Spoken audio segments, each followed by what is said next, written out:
Hello everyone, welcome back to MB Classes Labor Law and HRM. Today we will cover the Unit 9 UGC NET Code 55 syllabus, Labor Welfare, and specifically topic come under the Labor Welfare, Industry, Health and Hygiene. And we also cover the along with the 15 PYQ.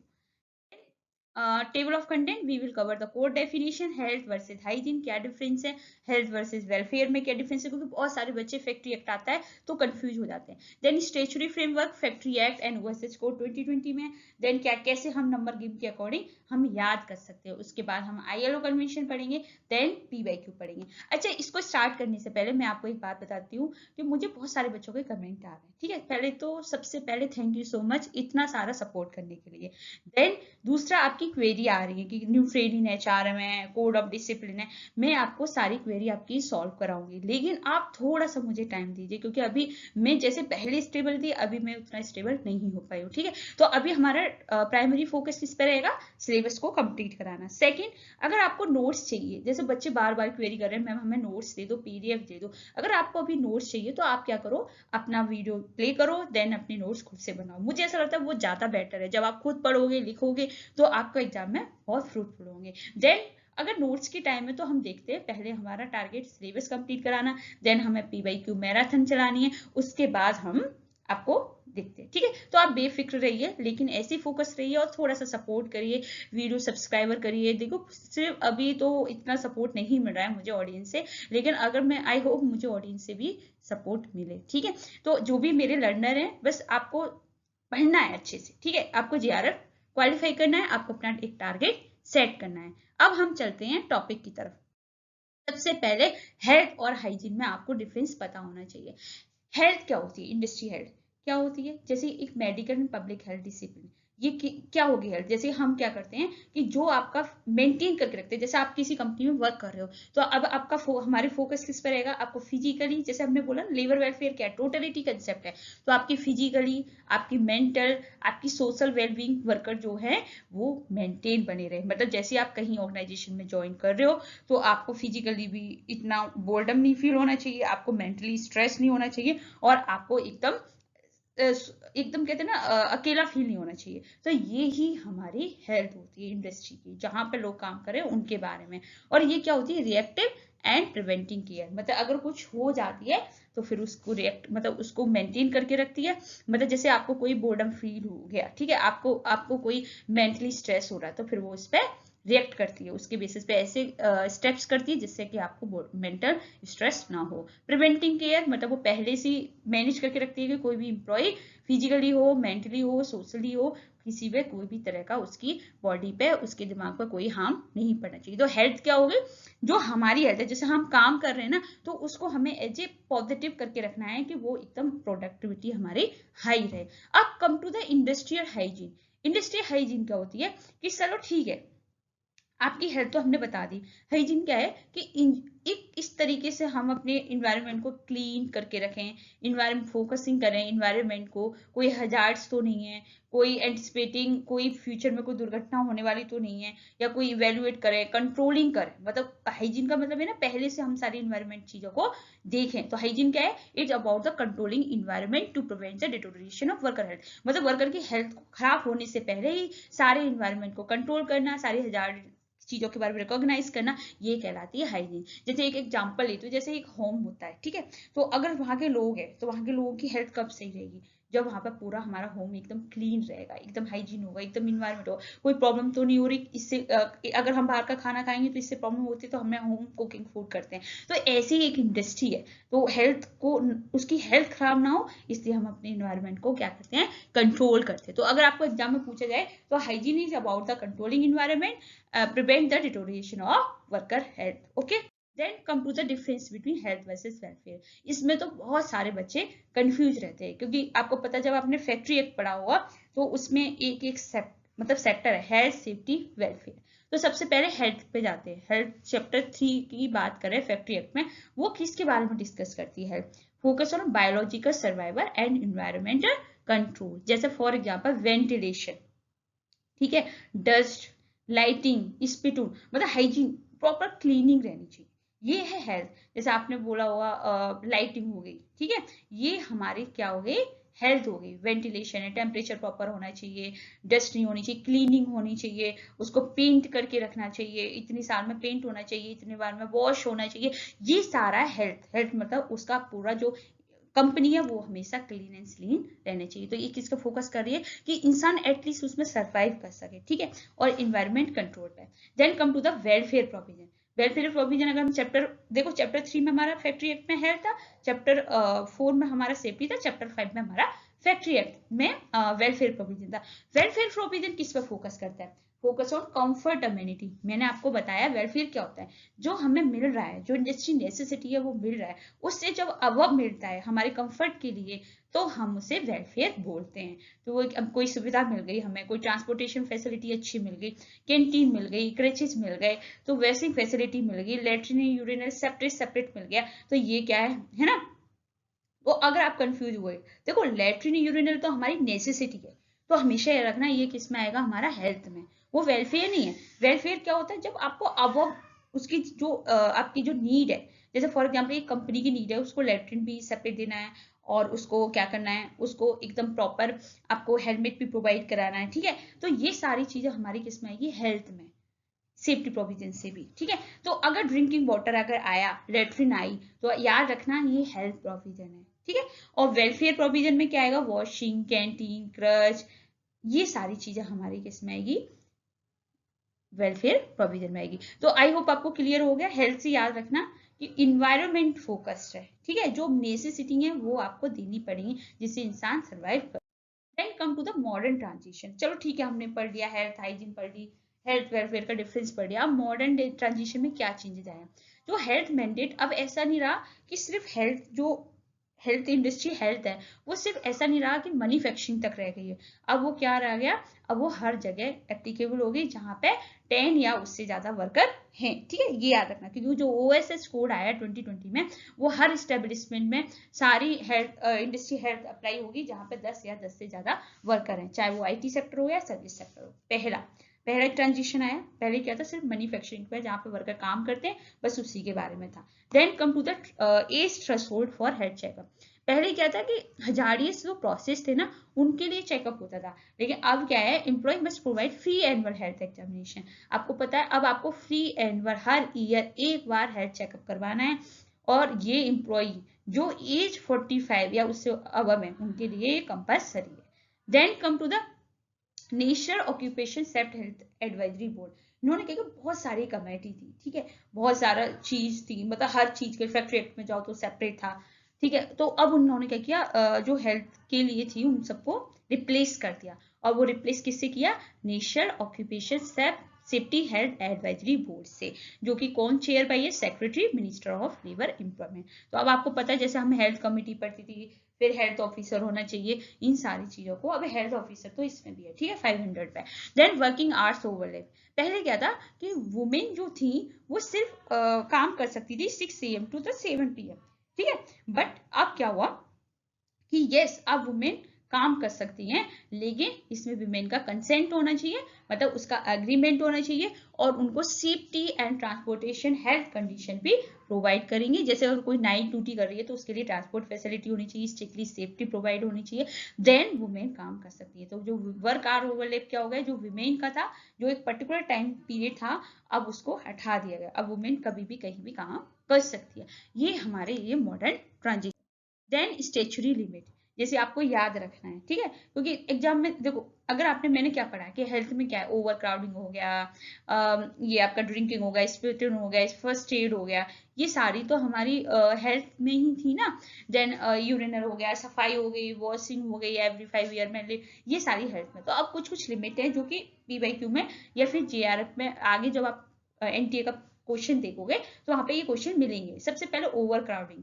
अगर over crowding में, क्योंकि numbering आपको जरूरी है याद रखना, over crowding में क्या था, मिनिमम स्पेस पर वर्कर 14.2 क्यूबिक मीटर होना चाहिए, ठीक है।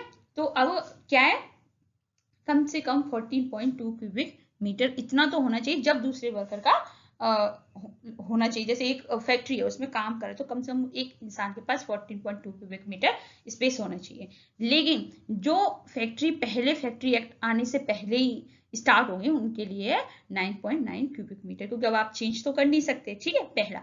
Then drinking water, mechanical cool जो ठंडा पानी है वो मैंडेटरी है मोर देन 250 वर्कर के लिए। और उनसे ऐसा नहीं कि आपने पीने का पानी रखा वहीं पे आपने लेट्रिन यूरिनल ड्रेन नाला वाला हो गया, ऐसा नहीं है। तो आपको क्या करना है, एक तो 250 वर्कर पे आपको पीने का पानी ठंडा, देन कम से कम 6 मीटर का डिस्टेंस होना चाहिए लेट्रिन और यूरिनल जो भी है आप उससे। तो देखो ये क्या है, हम फैक्ट्री एक्ट फिर से पढ़ रहे हैं ना, अब हम फैक्ट्री एक्ट का हेल्थ डिटेल में पढ़ रहे हैं। अभी प्रीवियस वीडियो में फैक्ट्री एक्ट का वेलफेयर हमने डिटेल में पढ़ा था, तो ये हमारा सारा रिपीटेड वर्जन है। मतलब आप जब पढ़ोगे ना तो आपको बहुत इजी लगेगा अगर आपने फैक्ट्री एक्ट बहुत अच्छे से पढ़ा है। देन स्पिटून, आपको पता है पेनल्टी है अगर आपने स्पिटून का मतलब समझते हो ना, थूकना, ठीक है। अगर पहले क्या होता है जब फैक्ट्री में देखोगे आसपास ना बहुत सारे मतलब दीवारें गंदी होती हैं, तो उन्होंने बोला यस हेल्थ हमारी प्रायोरिटी है, तो अगर आप स्पिटून करोगे तो उसके लिए 5 रुपीज का फाइन होगा। सेपरेट स्पिटून प्लेस बनाई दी जाती है कि आप वहां जाके यूज कर सकते हो। Then first aid, welfare over, अब देखो फर्स्ट एड में यहाँ पे वेलफेयर में भी है कि 1 फर्स्ट एड बॉक्स पर 150 वर्कर, तो आपको पता है 150 वर्कर है तो फर्स्ट एड बॉक्स होगा। एम्बुलेंस रूम मैंडेटरी कब होगा, जब 500 वर्कर से ज्यादा होंगे, तो ये क्या होगी हमारी स्टैट्यूटरी लिमिट होगी। Then statutory limit noise and illumination में बात करें तो क्या है, नॉइज एक्सपोजर लिमिट, देखो ये सारा हेल्थी का ही है ना। अब नॉइज एक्सपोजर में standard permission limit continuous noise, उन्होंने बोला कि अगर 8 आवर की शिफ्ट है तो कितना परमिसेबल लिमिट है कि इतना शोर हो सकता है 90 dB, ठीक है।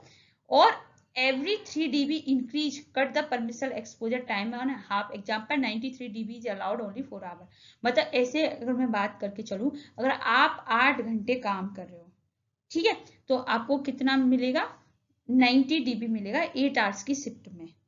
अगर आपने सपोज करो 4 आवर ही काम करना है, ठीक है, तो क्या होगा 3 dB इंक्रीज हो जाएगा कट परमिसल एक्सपोजर में, क्योंकि आपको सिर्फ 4 घंटे काम करना है तो 93 dB अलाउड हो जाएगा, ठीक है।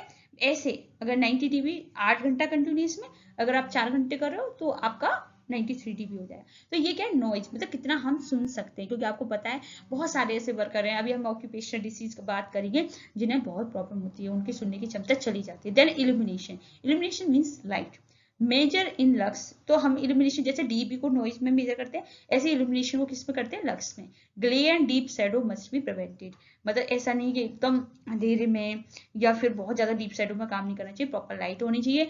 Minor working in poor illumination develop miner nystagmus involuntary rapid eye event, मतलब अगर बहुत ज्यादा खराब कंडीशन में आप काम करोगे तो आपको क्या हो जाएगी, नेस्टिगमस हो जाएगी, जो कि रैपिड आई मूवमेंट, जो कि इनवॉलेंट्री, मतलब आपको पता ही नहीं चलेगा, आपकी आई ऐसे ब्लिंक करेंगे, ठीक है। तो इसलिए इन्होंने बोला प्रॉपर लाइटिंग होनी चाहिए वर्कर के लिए। Then come to the temperature, temperature limit usually monitor by wet and temperature to prevent heat sign, तो ऐसा नहीं कि बहुत ज्यादा गर्म हो गया आपकी फैक्ट्री, या ऐसा नहीं बहुत ज्यादा ठंडी है, तो आपको टेम्परेचर मैनेज करके रखना पड़ेगा। तो ये नॉइज एंड इल्यूमिनेशन के लिए statutory limit. Then Bhopal impact, देखो भोपाल आपको पता, सबको पता होगा, हम जब छोटे थे तो हमने ये पढ़ा था कि भोपाल गैस त्रासदी पड़ी थी, आपको पता होगा 1987 में हुई थी। तो उसके रिस्पेक्ट में फैक्ट्री एक्ट में कुछ चीजें हैं, ठीक है। जैसे हम बात करें सेक्शन 41A, तो सेक्शन 41A में साइट अप्रेजल कमेटी आई, तो उन्होंने क्या बोला 41B में कंपलसरी डिस्क्लोजर, ये क्यों आया, क्योंकि इसका इम्पैक्ट इतना था कि लोगों को बहुत ज्यादा हार्म हुआ था। तो उन्होंने बोला कि एक ऐसी कमेटी बनाई जाए स्टेट गवर्नमेंट के बाद जो एडवाइज करे, जो हजारियस फैक्ट्री है, जो डेंजरस है, जहां पर वर्कर काम एक डेंजरस कंडीशन में काम कर रहे हैं, उनके लिए कमिटी बनाई जाएगी जो स्टेट गवर्नमेंट बनाएगी। देन सेक्शन 41B कंपलसरी, ये सारी देखो फैक्ट्री एक्ट की, ठीक है। तो आप फैक्ट्री एक्ट पढ़ लो एक बार तो आपको यूनिट 9 तो ऑलमोस्ट आपकी डन हो जाएगी, बस छोटा सा बचेगा ऑक्यूपेशनल डिसीज सेपरेट पढ़ना पड़ेगा आपको, अदरवाइज आपका सारा उधर से ही हो जाएगा।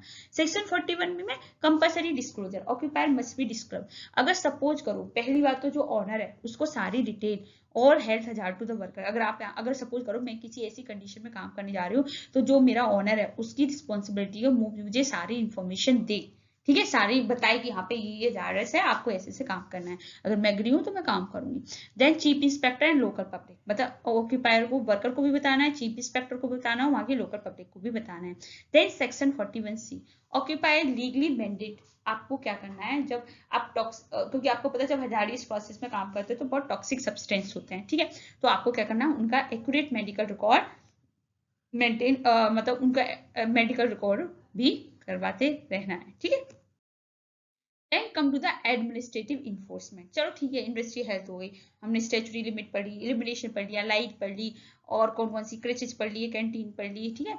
उसके बाद हमने कौन कौन सी कमिटी हुई, हजार्डियस प्रोसेस का पढ़ लिया कि यस वर्कर के पास राइट है। अब आते हैं कौन कौन सी एडमिनिस्ट्रेशन है जो इस चीज को फॉलो अप करवाते हैं। पहली बात, सर्टिफाइड सर्जन।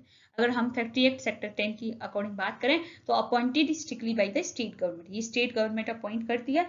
देन ड्यूटी क्या होती है, एग्जामिन यंग पर्सन या जो डेंजरस ऑक्यूपेशन में काम कर रहे हैं वो उनको प्रॉपर चेक करना। इसमें कोई होल्ड नहीं करना कि फाइनेंशियल इंटरेस्ट है फैक्ट्री का या नहीं है, आपको प्रॉपर उनको चेक करना है। Then occupation health centre, OSC, मतलब इसमें क्या है, रिक्वायर्ड फॉर हजारियस प्रोसेस। अगर कोई हजारियस प्रोसेस में काम कर रहा है तो उसे, अगर 50 वर्कर है तो फर्स्ट एड सेंटर होगा plus with a train attendant, ठीक है। देन 51 to 200 है तो part time factory medical officer होगा। देन मोर देन 200 है तो comprehensive OSCF will full time factory medical officer होगा, ठीक है। तो ये हमारा ऑक्यूपेशनल हेल्थ सेंटर है हजारियस प्रोसेस के लिए, और सर्टिफाइड सर्जन है। Then come to the legislation to schedule.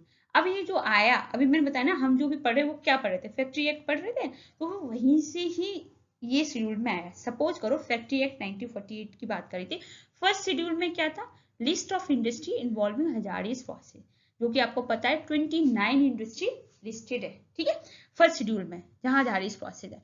Then third schedule में list of notifiable occupational disease.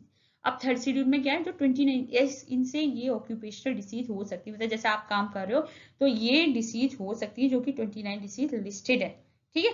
अब आया हमारा OSS कोड 2020 की बात करूं तो फर्स्ट शेड्यूल में list of matter of framing rule, जो रूल रेगुलेशन है वो फर्स्ट शेड्यूल में। थर्ड शेड्यूल में क्या है, list of notified occupational disease है, जो कि 29 डिसीज लिस्टेड है एट यूजुअल, ठीक है। तो थर्ड शेड्यूल में हमारे अगर कोई पूछे ऑक्यूपेशनल डिसीज कहाँ लिस्टेड है तो आपको पता होना चाहिए थर्ड शेड्यूल में है, OSH हो या factory act. Then come to the occupation disease.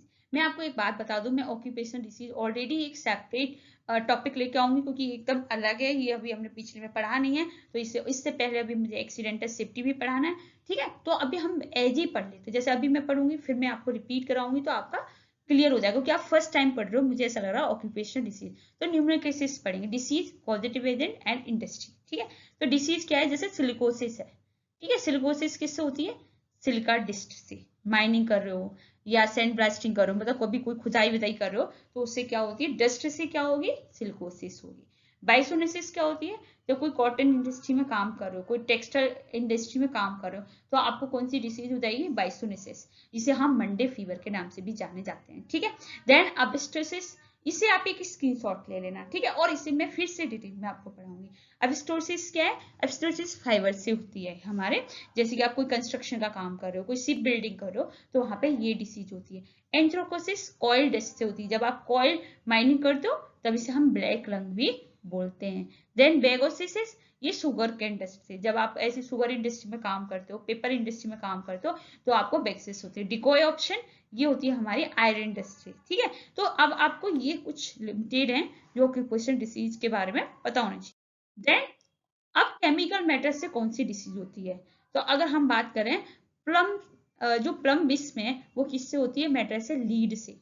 जहां बैटरी इंडस्ट्री में काम कर रहे हो या पेंट में कर रहे हो या लुक फॉर ब्लू लाइन, या फिर आप कहो तो इसमें क्या होगा कि देखोगे ब्लू लाइंस भी देखना, ब्लू लाइंस हो जाती है ऑन गम्स पे, ठीक है। तो ये होगी प्लम से, ये किस होती है, लीड से। फॉजिक जॉ फॉस्फोरस से होती है, देखना bone necrosis. Minamata disease mercury से होती है। तो look for tremors and itai disease होती है हमारी कैडमियम, जैसे बोन सॉफ्टनिंग हो जाती है, ठीक है। लुकेमिया होती है बेंजीन से। देन एंथ्रेक्स होती है बैक्टीरिया इन्फेक्शन से, जो एनिमल के हेयर एंड हैंडलिंग, जब आप एनिमल कंपनी बात करते हो तो इससे होती है, ठीक है। तो यही जितने भी मैं ऑक्यूपेशन डिसीज करा रही हूँ ये तो आपको पढ़ लेना, एक दो क्वेश्चन तो आ ही जाता है, अगर आप याद कर सको तो कुछ कुछ याद कर लेना, ठीक है। रेयर हजार्ड्स, अब ये होगी, हमने मेटल से पढ़ ली, न्यूमेरिक्स पढ़ ली, अब rare hazards and ergonomics. Disease जैसे बेरेलोसिस है तो बेरेलोसिस कैसे होगी, बेरेलो एयर स्पेस फ्लोरेंस स्लम से, ठीक है। ऑक्यूपेशनल डर्मेटिस की बात करूं, केमिकल के कांटेक्ट में आ जाते हैं, तो ये हमारी मोस्ट कॉमन ऑक्यूपेशनल डिसीज है ग्लोबली। एंड बात करूं मीसेथोलेमा, रेयर लंग लाइनिंग कैंसर, ये क्या होती है, जब हम एक्सेसिवली एब्सोसिस करते हैं तो ये हमारी लंग्स में आ जाती है, जिससे हमारी कैंसर होता है। Then Raynaud phenomena, prolong use of vibrating tool known as a vibration white finger, ठीक है। Then sedation disease, decompression sickness, under water tunnel worker, जब आप अंडर वाटर के अंदर काम करते हो देन ये हमारी उसके। देखो, अब मैंने जो आपको 3 स्लाइड ऑक्यूपेशन डिसीज की पढ़ाई, मैं इसको अलग से भी पढ़ाऊंगी अगर आपको नहीं समझ में आ रहा अभी, क्योंकि फर्स्ट टाइम में आपको ऐसे नाम अजीबोगरीब से लगेंगे, लेकिन मैं आपको फिर से इससे डिटेल में कराऊंगी, तो इसको टेंशन लेने की बात नहीं है। अभी आपको क्या करना है, इंडस्ट्री हेल्थ एंड हाइजीन। अब आता है फिजिकल एंड साइकोलॉजिकल ब्रेन में क्या डिफरेंस है। देखो, इंडस्ट्रियल फटीग क्या होगी, फिजियोलॉजिकल होगी, ठीक है। जैसे आप कोई काम कर रहे हो, थक गए हो, ठीक है, कंटिन्यूस काम कर रहे हो, जैसे मैं कंटिन्यूस अगर आप कंटिन्यूस एक ही काम करे जा रहे हो, जैसे एक मैन्युफैक्चरिंग यूनिट में आप स्टिचिंग करे जा रहे हो तो आपको फटी होगी, तो आपको फिजियोलॉजिकल थकान हुई ना। कॉज क्या होगा, accumulation of lactic acid, depression of glycogen. तो अब इसके लिए क्या करना पड़ेगा, आपको क्या करना है, इंटरवेंशन सही करने के लिए क्या करना पड़ेगा, अर्गोनोमिक्स डिजाइन कहते हैं। अर्गोनोमिक्स का होता है आपका पोस्चर। कभी कभी क्या होता है, हमारा गलत पोस्चर की वजह से भी हमारी बॉडी सपोर्ट फिजियोलॉजिकल हम बहुत थक जाते हैं। अर्गोनॉमिक्स डिजाइन करना है और रेस्ट पोज भी देना है, ऐसा नहीं कि कंटिन्यू आप काम करते जा रहे हो 8 घंटे, आपको बीच बीच में रेस्ट देना है, तब ये इंडस्ट्रियल फटीग आपकी कम होगी। अब आते हैं मेन साइकोलॉजिकल, ठीक है। फटीग हो गई शरीर की थकान, याद रखना, फटीग क्या हो गई, शरीर की थकान, ठीक है। आपका हैंड काम करते करते आपका हैंड थक गया है, आपका गर्दन मूवमेंट करने में गर्दन थक गई है, ठीक है, ये हो गया। और साइकोलॉजिकल हो गया मोनोटोनी, बोर्डम, मेंटल एग्जॉस्शन, मतलब आपका माइंड एग्जॉस्ट हो सका है, बिना फिजिकल डिप्रेशन नहीं हुआ। जैसे कभी कभी क्या होता है कि हम बैठे बैठे हमारा फिजिकली नहीं थके, लेकिन हमारा माइंड बहुत हाई लेवल एडजस्ट हो चुका है, हाईली रिपीटेटिव, हम एक जैसा काम कर रहे हैं, लो स्किल टास्क कर रहे हैं, उसमें कोई भी चेंजेस नहीं है। तो इसके लिए हमें क्या करना चाहिए, इंडस्ट्री में जॉब रोटेशन, मतलब उनकी जॉब कंटिन्यूस चेंज करनी चाहिए, या जॉब इनलार्जमेंट, उन्हें ऐसे ही कुछ अलग टास्क सेम कैटेगरी के देनी चाहिए, या जॉब रोटेशन और जॉब इनरिचमेंट, और उन्हें एक अपग्रेड, एक अच्छी क्वालिटी देनी चाहिए, जब भी आप साइकोलॉजिकल से बच सकते हो, ठीक है। देन अब हम पढ़ते हैं अच्छा, ये इंडस्ट्री हेल्थ आया, किस किस क्यों आया, ऐसी तो नहीं आया होगा, पहले के टाइम पे तो कोई जानता भी नहीं था इंडस्ट्री हेल्थ क्या होती है। तो आपको पता हो, रॉयल कमीशन ऑन लेबर आया था, जो लेबर आया था 1929 टू 1931 में, जिसे हम क्या बोलते हैं, व्हाइटले कमीशन बोलते हैं। जो कि डॉक्यूमेंट था, उसने severe health hygiene gap in India, उन्होंने देखा जो हमारे इंडिया में बहुत ज्यादा लंबा गैप है, कोई हेल्थ हाइजीन पे कोई डिस्कस करना ही नहीं चाहता, ठीक है। Then come to the Adarkar committee, आई थी 1944 में, जो कि हमारी डायरेक्ट कैटलिस्ट फॉर, जैसे आपने देखो employ state insurance act 1948, health insurance occupation disease treatment, तो ये जो डार्कर कमेटी आई थी उसी से हमारा ईएसआई एक्ट आया था। Then Rege committee highlight sanitary failure to unorganise, जो रेक कमेटी थी वो किन के लिए थी, जो कि अनऑर्गेनाइज सेक्टर थे, वहां पर इतनी हेल्थ नहीं थी, देन ये आया। देन हमारे DGFA-SLI, ये तो technical ministry of labour advising factory safety, जो डायरेक्टर जनरल थे ना फैक्ट्री के, जो वो इसके लिए ये चीजें। देन कौन कौन से कन्वेंशन है ऑन ऑक्यूपेशन सेफ्टी हेल्थ के लिए, तो सबसे पहले कोड कन्वेंशन अगर बात करें 155, इसमें आया occupation safety and health convention 1981 में आया था, जो कि वर्क प्लेस हेल्थ पॉलिसीज ने क्रिएट करी, ठीक है। Then C161 occupational health service convention आया, जो प्रिवेंट कर रहा था एम्प्लॉय वर्कर को प्रिवेंट फंक्शनिंग, जो भी अगर उसकी हेल्थ से कोई डिटोरिएट हो रहा है, या एडवाइज कर रहा था। Then C187 promotional framework for occupational safety and healthy convention 2006, focus on creating a national preventing safety and health culture, ठीक है, ये हमारे convention. Then come to the PYQ session, अभी हमने जो पढ़ा उसके बेसिस पर हम क्या करेंगे, PYQ करेंगे। Then come to the question number 1, under the section 16 of the Factory Act 1948, the minimum space provided to every worker in a new factory is, क्या आपको पता है आंसर, इसका आंसर होगा 14.2 क्यूबिक मीटर। देखो, don't confuse with the 9.9 cubic, 9.9 cubic है जब factory बनने से पहले, एक्ट आने से पहले जो फैक्ट्री बनी है उनके लिए, लेकिन अगर आपको ऐसे कोई बात करे तो your answer is 14.2 cubic metre, and 99 था जब एक्ट आने से पहले थी, तो आपको कंफ्यूज नहीं होना, आपका आंसर है C। Then come to the question number 2. Mechanical cool drinking water must be provided if number of worker ordinary employee exceed. तो मैंने आपको बताया था, अगर आपके वर्कर 250 से ज्यादा है तो आपको ठंडा पानी देना मैंडेटरी है, ठीक है। ये कैंटीन के लिए हो गया, ठीक है, इस तरीके से। योर आंसर इज बी, कि अगर 250 से ज्यादा है तो आपको मिलेगा। Then come to the question number 3, what is the maximum penalty specified under the section 20 of the Factory Act for the spitting outside designated spit on। तो अगर आप कहीं जहां पे ऑलरेडी डिसाइड है कि आपको यहाँ स्पिट ऑन करना है, फिर भी अगर आप बाहर कर रहे हो तो आपको कितना फाइन लगेगा, ₹5। ठीक है। कौन सी ऐसी डिसीज है जो कि आपको कॉटन को इनहेल करने से या फ्लेक्स से या हेम डस्ट से हो जाती है, मतलब आप एक मान के चलो कौन सी ऐसी है जो टेक्सटाइल इंडस्ट्री में वर्कर को काम करने से हो जाती है। तो योर आंसर इज बाइसोसिस, क्योंकि आपको पता है कि सिल्कोसिस तो आपकी सिल्का डिस्ट से होती है ना, तो बाइसोसिस होगी आपकी टेक्सटाइल इंडस्ट्री से। तो योर ये मंडे फीवर के नाम से भी जानी जाती है, टेक्सटाइल इंडस्ट्री में फेमस है। Then come to the question number 5, Plumbism is a well-known occupational disease. It is primarily caused by prolonged exposure. तो प्लम्बिंग किससे होती है, तो मैंने आपको बताया था ये हमारी होती है लीड से। ठीक है, लीड से, इससे आपने देखा कि वो क्या होती है, लीड से होती है, मैंने आपको बताया लीड पॉइजनिंग से होती है इंडस्ट्रियल पेंटिंग में। ठीक है, तो अगर इसको आप याद रखिएगा। देन और हाँ, उसका जो होती है उसके गम्स पे ना थोड़े ग्रीन लाइनिंग हो जाती है। Then come to the question number 6, which of the following is not a cover under the health provision. अब देखो, आप मुझे बताइएगा कमेंट सेक्शन में कौन सा क्वेश्चन नंबर 6 का आंसर होगा, कौन सा हेल्थ प्रोविजन के अंदर नहीं है। हेल्थ प्रोविजन के अंदर कौन सा नहीं, याद रखिएगा। देखो, ventilation and temperature, dust and fumes, washing facility and artificial humidification. तो आपका आंसर होना चाहिए वॉशिंग फैसिलिटी। ठीक है, क्योंकि वॉशिंग फैसिलिटी किसके अंदर आता है, वेलफेयर के अंदर आता है। ठीक है, ना कि हेल्थ के।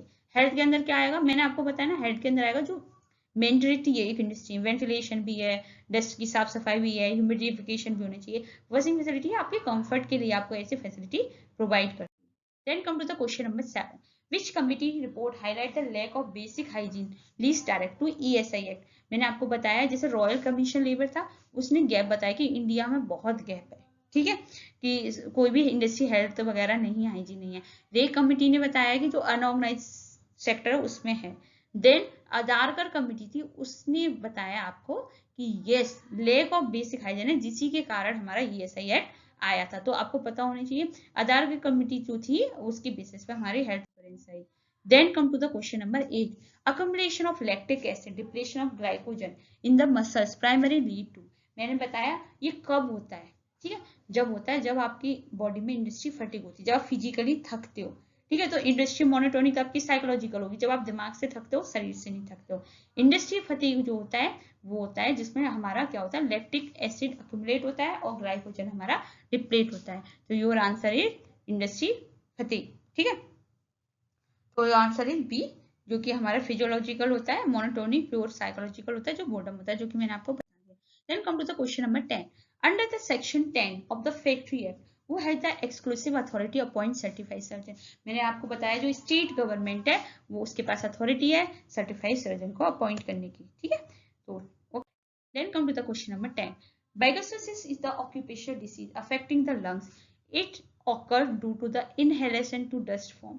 तो कौन सी चीज है जो आपको करती है, तो आपको पता है योर आंसर इज सी, मतलब जो आप शुगर केन इंडस्ट्री में काम करते हो, जो शुगर जो वहाँ पे गन्ने जैसे बोलते हैं उन फैक्ट्री में अगर आप काम करते हो, पेपर इंडस्ट्री में काम करते हो, तो आपको कौन सी डिसीज होती है, बाइगोसिस होती है। और बाइनोसिस हमारी किससे होती है, जो कि अभी मैंने पिछले आपको बताया है, textile industry. Then come to the question number 11. Under the third schedule of new ASH code, how many occupational disease listed? आपको पता है 29 listed occupational disease है हमारे occupation safety healthy code के अंदर। ठीक है, और फैक्ट्री एक्ट में भी है, तो आपको इसमें क्या कंफ्यूजन नहीं रहेगा। Then question number 12. Chapter 4A was inserted into the Factory Act strictly as a legislative reaction in which disaster। मैंने आपको बताया था जो चैप्टर 4A जो हजारियस प्रोसेस में जो काम करते हैं वो कब आया, जब भोपाल गैस ट्रेजेडी हुई थी 1987 में, तब ये हमारा एड हुआ था। तो आपको पता है 1987 में ये चैप्टर आया due to the devastating Bhopal gas tragedy. Then come to the question number 13. According to section 80, drinking water point must be situated at a minimum distance at least 6 meter from any latrine urine। मतलब कम से कम 6 metre का distance होना चाहिए। ठीक है, your answer is सी। तो अगर आपने अच्छे से पढ़ा है तो आप सारे PYQ को, प्रीवियस PYQ को सॉल्व कर सकते हो। Question number 14, phossy jaw causing bone necrosis was historical prevent among the worker. तो कौन से उसके अंदर ये फॉसी जॉ है? तो योर आंसर इज आपका ए, मैच स्टिक इंडस्ट्री। मतलब जब आप कोई जो माचिस वाचिस का काम होता है तब वहां पर ये बीमारी आपको हो जाती है।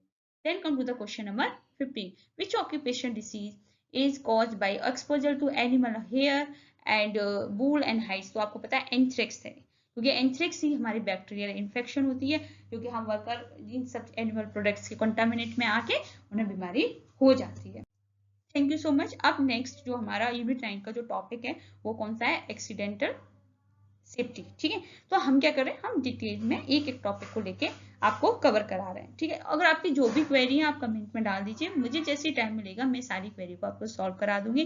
Thank you so much. ऐसे ही देखते रहिए वीडियो, बहुत सारा प्यार दीजिए, कमेंट करिए, चैनल को लाइक करिए, शेयर करिए और कम से कम 500 सब्सक्राइबर करिए, तो हमें भी थोड़ा सा मोटिवेशन मिलेगा। कम से कम इतना तो होना चाहिए ना, इतनी मेहनत कर रहे हैं।